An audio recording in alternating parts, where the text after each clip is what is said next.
শুধু দর্শক, আমরা যারা হতদরিদ্র ভাসমান রোজাদারদের মাধ্যমে ইফতারি বিতরণ করি, খাবার বিতরণ করি, যেমনটি আমি হতদরিদ্র ভাসমান মানুষদের সারা বছরই তাদের কিছু খাদ্য এবং চিকিৎসার ব্যবস্থা করে থাকি, ঠিক রমজান মাসেও আমরা এই ধরনের কিছু কাজ করি। এবং দেখতে পাচ্ছি যারা আমাদের সাথে এই ধরনের কর্মকাণ্ড জড়িত আছেন তারা এরকম ইফতারি বিতরণ ভাসমান মানুষদের মধ্যে, হতদরিদ্র মানুষদের ভিতরে, এবং যারা পঙ্গু অসহায়।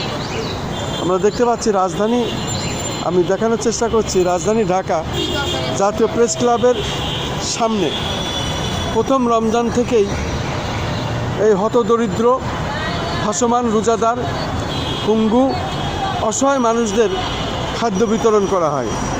ঠিক এখন আমরা দেখতে পাচ্ছি এখানেই কিন্তু রান্না হচ্ছে, রীতিমতো রান্না হচ্ছে। আপনারা দেখুন, এই দেখেন রান্না যারা তদারকি করছেন, যারা রান্না করছেন, দেখুন, দেখলেই বুঝতে পারবেন।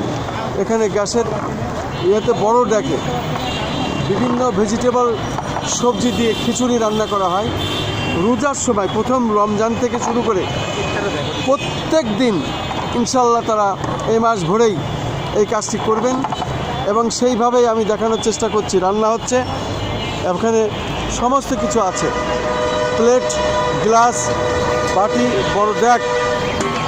সত্যি আসলে আমাদের প্রত্যেকটি মুসলমান, যদি আমরা যারা একটু আর্থিকভাবে যারা সচ্ছল, তারা যদি এই ব্যবস্থাটা করেন, এইভাবে যদি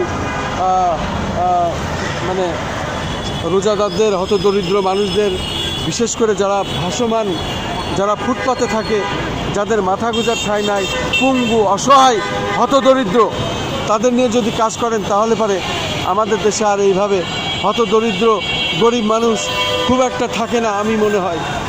আর সেটাই আমি দেখানোর চেষ্টা করছি। আপনি কি আপনার নাম পরিচয় দিয়ে বলুন।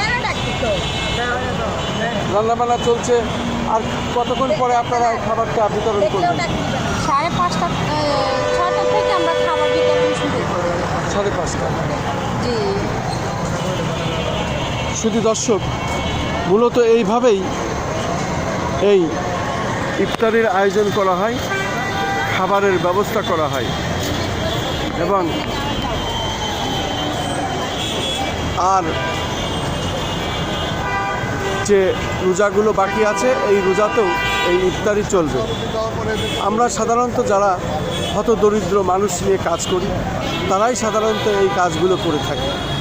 তাদের মধ্যে এরকম অনেকেই আছেন যারা আমরা হতদরিদ্র মানুষদের খাবার পরিবেশন করি, চিকিৎসা বিষয়টি দেখি, পাশাপাশি তাদের শীতের সময় কম্বল বিতরণ, ঈদের সময় কাপড়, এবং 2 ঈদেই আমরা চেষ্টা করি সাধ্যের মধ্যে কিছু কাপড় চোপড় দেওয়া বা সেমাই দেওয়া, যতটুকুর পরে আমাদের সাধ্যের মধ্যে আমরা কাজ করার চেষ্টা করি। এইরকমই অনেক প্রতিষ্ঠান আছে সারা বাংলাদেশে, এবং প্রত্যেকেই যদি এই রমজান মাসে এইভাবে আমরা বেরিয়ে আসি, তাহলে হতদরিদ্র এবং গরিব মানুষদের আর এই সমস্যাগুলো হয় না। তারা প্রত্যেকেই ইনশাল্লাহ একটি অবস্থান থেকে এইভাবে তারা রোজাটা অন্তত পার করতে পারেন, তারপরে এই ঈদটা উদযাপন করতে পারেন।